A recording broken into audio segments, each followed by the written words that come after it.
Hey, thanks for being a part of the conversation. Let's do some pod crashing. Episode number 227 is with Dana Schwartz from the podcast Stealing Superman. I'm great. Thank you so much for having me. Oh, I'm so proud of you. I really am. I mean, it's just you have taken podcasting to the level of total respect, because it's not about just one podcast where you're going to have several episodes. You love to build things like Stealing Superman. You've got a moment in history and you're going to turn this baby into a season. Absolutely. I mean, that's what I loved so much about this story. It's a classic whodunit.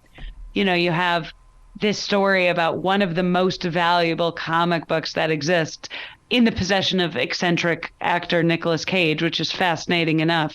But then the fact that it goes missing and we get to try to track down what happened to it, that's fascinating. But then you get to zoom out and look at superheroes and Superman specifically as cultural icons and what they mean in our pop culture, and trace comic books from things that you could buy for a nickel and then your mom would throw out when they got stacked up under your bed to these priceless objects that are auctioned off by major art auction houses for millions of dollars. To jump into a story like this, though, it kind of reminds me of trying to get into one of the cities that the Grateful Dead puts together when they used to travel the country and stuff like that, because you'd have all these Volkswagens in there and stuff. You weren't always so welcomed into their circle, but yet you and with the comic books, it's the same thing. Did they look at you kind of weird, going, "What are you doing here, Dana?"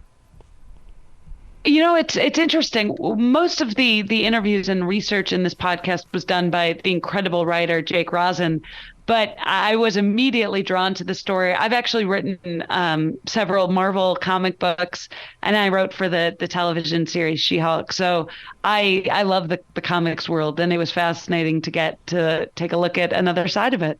Landing those interviews, I mean, that took time, because one of the things that you've mastered with all of your podcasts is timing. You have the right quotes at the right time, and it doesn't feel like a soundbite. It really feels like it's a real story.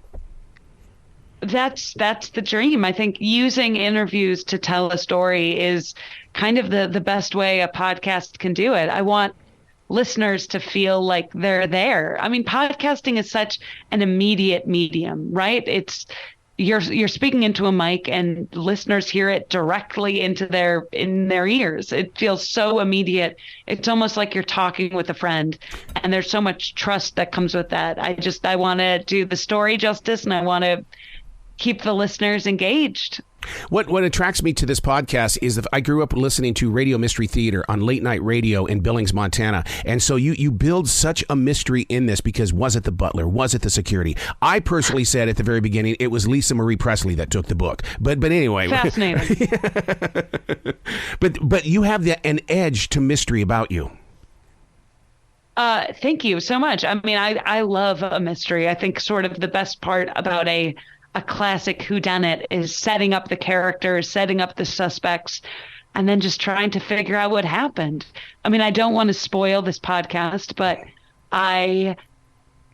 it's an interesting saga, and you will leave with answers, but also more questions. Well, and you're going to also leave with going, what, it's over? No. That's when I want people to find your other podcasts. Thank you so much. Yeah, I have this podcast called Noble Blood that comes out every single Tuesday. And unlike Stealing Superman, which is one story that builds, every episode of Noble Blood is a different historical story. It's an exploration of something unusual that happened in history, probably the type of thing you wouldn't learn about in history class. And either a monarch or a noble involved. And I love telling those stories, because even people who don't think they're interested in history, or who it wasn't their favorite subject in school, I think history is so interesting when it's not just battles and dates that you have to memorize. When you realize that these are weird and influential people going through strange and unusual stories. I mean, it's just storytelling. Can you imagine your life without the power of the microphone? Because there was once an age where we didn't have podcasting, or people thought of it as just being a hobby. Today, it's a walk of life. It really is. I mean, I've loved telling stories in every medium. I've loved, I write novels. I've written for television. I've written, journalism. But I love that I also get to podcast. I mean, I love that this is an entirely modern way of telling stories and connecting with listeners. And I feel very, very lucky also that there's a job I can do with no makeup in my closet. I'm sitting here in my pajamas even as we speak. This is the reason why you can't see me. You don't want to see me in the morning. But I got to ask you the question, as that voice that you're developing and have developed, have you reached that point yet where the writers come to you and say, Dana, we don't want you to write it. We just need you to voice it. Have you reached that level yet? That's exactly what Stealing Superman is, actually. It was Jake Rosen, the amazing writer and investigator on this. We worked together on the podcast Haleywood, which is about Bruce Willis moving to a oh my small God, town. I love that.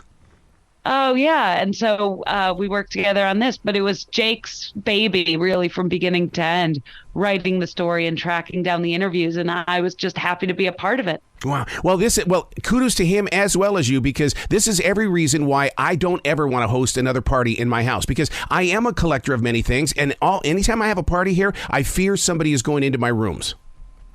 Yeah, I mean, it's possible. That's unfortunately the scary thing, especially when you're having a party and you think it's all people you trust, is there might be someone who is just tempted by several $1 million that they can roll up and put in a coat pocket. Yeah. Well, I mean, the picture that you see in front of you, that's a coup stick that I'm holding on to. That's an authentic Native American place of peace. Everybody thinks of the peace pipe. Well, the coup stick was what helped build a lot of peace as well, because it was a game of change and challenge. If that thing ever turns up missing, I'm going to cry like a child. Yeah. I mean, we imbue a lot of power into objects.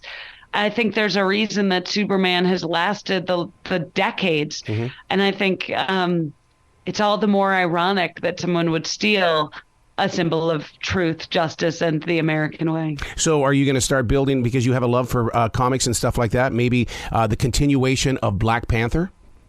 You going to do anything on that? Oh, gosh, not yet, but I would be fascinated to hear if someone else wrote about that.